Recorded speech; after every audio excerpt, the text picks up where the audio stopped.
Welcome back to the show. Every time, oh my god, next time I have to note myself on not wasting so much time because every part we have 10 minutes for each part. So if the 10 minutes ends, that means I have to stop talking. I have to stop talking before 10 minutes or at 10 minutes. Yeah. So I have to speak quickly at the end. So you may have heard or you may have not heard it. I'll read it again for you. Don't be too quiet because you're watching this on demand. So yeah. So let's read the last paragraph again, shall we? The fastest paragraph in the world. Over the years, okay, you might not see it, so I'll scroll it down for you because I am sitting at the right corner down here. Over the years, books have been written about Caspar's stories and various historians have looked into them. Most have concluded that the stories were untrue and that Caspar Hauser was a liar who killed himself, possibly by the mistake. But for some people, Caspar Hauser's life and death remain one of the most mysterious stories in the history.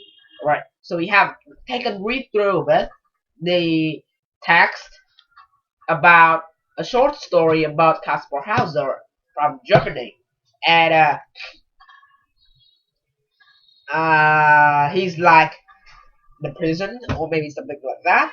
So he had concluded himself by a knife wound in his chest or his head, or it is a made-up story. I don't know what the hell I'm talking about.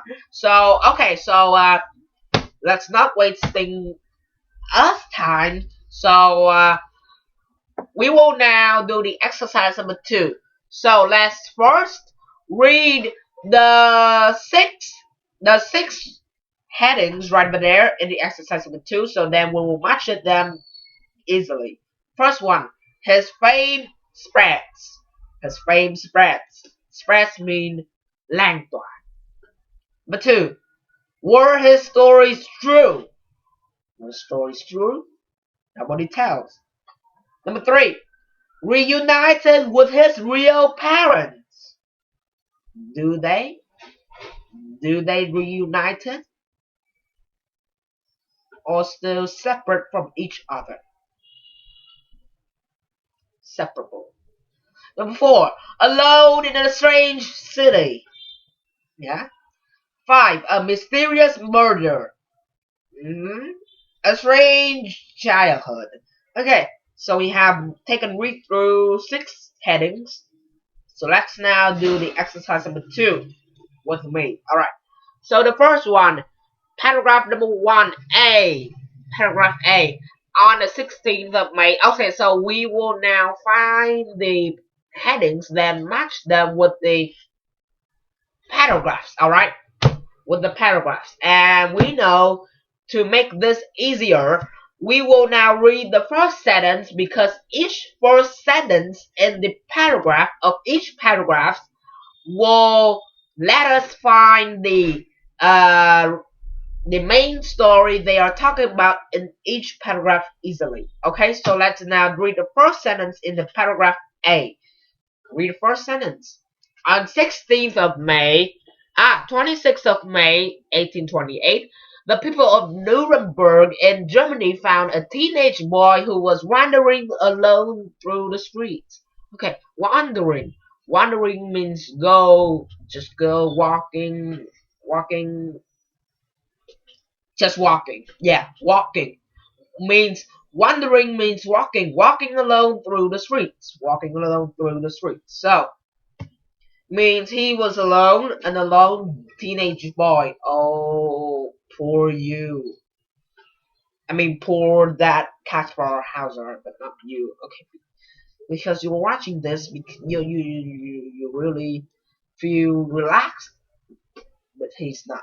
All right. So wandering alone through the streets means walking alone, lonely, lonesome. All right, alone. So let's see. So this paragraph is about alone, loneliness of Caspar Hauser, the loneliness of Caspar Hauser. So, which of these headings have the similar meaning to the paragraph? The main explanation of the paragraph. So let's read. His fame spreads. What spread? What? Do we found the spread right over here? No. Was his story untrue? Was his story true? Nobody knows. Nobody knows. In the first paragraph. Reunited with his real parents. Do they? Do they? Really? No. Alone in a strange city. That one. Alone in a strange city. Because you can see the word alone. That match with my word alone. About the paragraph which talks about alone. Loneliness. Loneliness is a word. Loneliness is not a word. So I put the word away. So loneliness will go to a group. So, alone in a strange city, number 4 will be matched with the box A. Alright, A, number 4, 4A. Alright, so number 4 right over here will be matched with A. Alright, paragraph A. Let's read next to the paragraph B. Let's read the first sentence. We'll tell you all of it. Caspar said he had spent his whole childhood in a small dark cell. Alright, his whole childhood. Small dark cell. Quite strange because cell. No, cell is not a cell phone, no. Okay, you might not know the word cell means, but you know the word childhood. Childhood means tuổi thơ. Alright? His past. Alright? His own past. About him. Right. So, his whole childhood. So let's see the word childhood. Do they have it in the headings? So we have put number 4. So we will not read number 4. First, his fame spreads. Were his stories true? Not yet. Not yet. Yeah. Reunited with his real parents, do they? Again. A mysterious murder. Oh, looks mysterious, but that is not the answer. Unfortunately, that's not the answer. So, the remaining one is number 6. A strange childhood. So it has the word childhood. So it will be talking about childhood. But childhood here, Caspar Hauser, strange. Yes, it is strange. So, number 6. We match with the paragraph B. Alright, paragraph B will go with number 6. Okay, so let's read next. What do we have here? C. Paragraph C. Caspar became well known throughout Germany and in other countries too. And people found his story was fascinating. Alright. So, he became well known. Well known means everybody knows. And he becomes quite a little famous. Alright, familiar to them. So, let's read the heading that has the same meaning, quite the same or similar to the idea of the paragraph C. His fame spreads. This is true. His fame spreads. Spreads lengthwise to everybody, to the German.